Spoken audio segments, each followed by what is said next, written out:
ભાવનગર શહેરમાં આવેલા વરસાદને કારણે રસ્તાઓમાં અસંખ્ય ખાડાઓ પડી ગયા છે, જેને પગલે રાહદારીઓ અને વાહન ચાલકો ભારે હાલાકી ભોગવી રહ્યા છે। તેવી સ્થિતિમાં મહાનગરપાલિકાએ ખાડાઓમાં કપચી નાખતા રાહદારીઓ વધુ પરેશાન છે।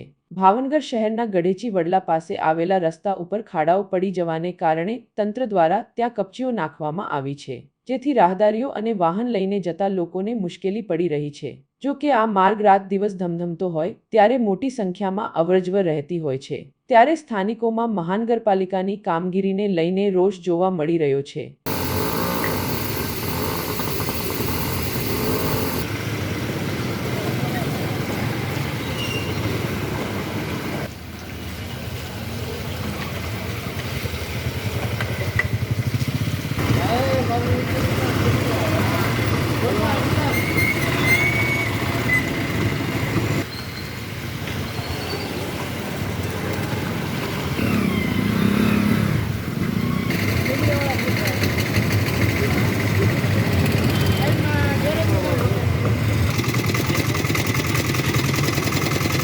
મારું નામ અજય સાગઠિયા છે, સામાજિક કાર્યકર્તા કુંભરવાડા ગઢેચી રોડ।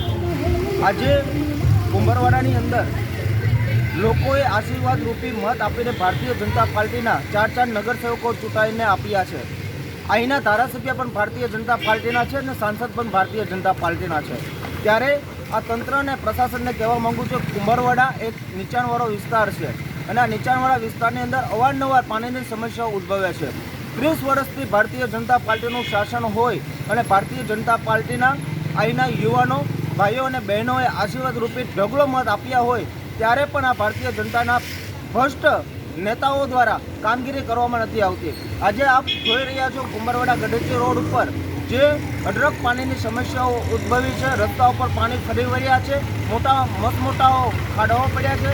ત્યારે આ ભારતીય જનતા પાર્ટીના 4 નગરસેવકો, ભારતીય જનતા પાર્ટીના ધારાસભ્ય અને ભારતીય જનતા પાર્ટીના સાંસદને કહેવા માગું છું અને સાથે સાથે તંત્ર અને પ્રશાસનને કહેવા માગું છું કે આવો અને કુંભરવાડાની જે દુર્દશા છે, જે આ ભ્રષ્ટાચારના લીધે જે દુર્દશા થઈ છે અને લોકો જે હેરાન પરેશાન થયા છે, એના કામ કરવા માટે જ્યારે આપને પ્રતિનિધિ આપવામાં આવ્યું છે ત્યારે તમે તાત્કાલિક ધોરણે આનું કામ કરો।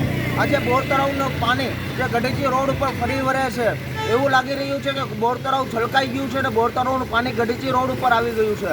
આપ જોઈ રહ્યા છો કે બહુ મોટા પ્રમાણની અંદર પાણી ભરાઈ ગયું છે અને પાણીના લીધે મોટા ખાડાઓ પડી ગયા છે। અહીંના રિક્ષાઓ વાળા હેરાન થાય છે, હજારોની સંખ્યામાં જે રત્ન કલાકારો જાય છે એ પણ હેરાન થાય છે।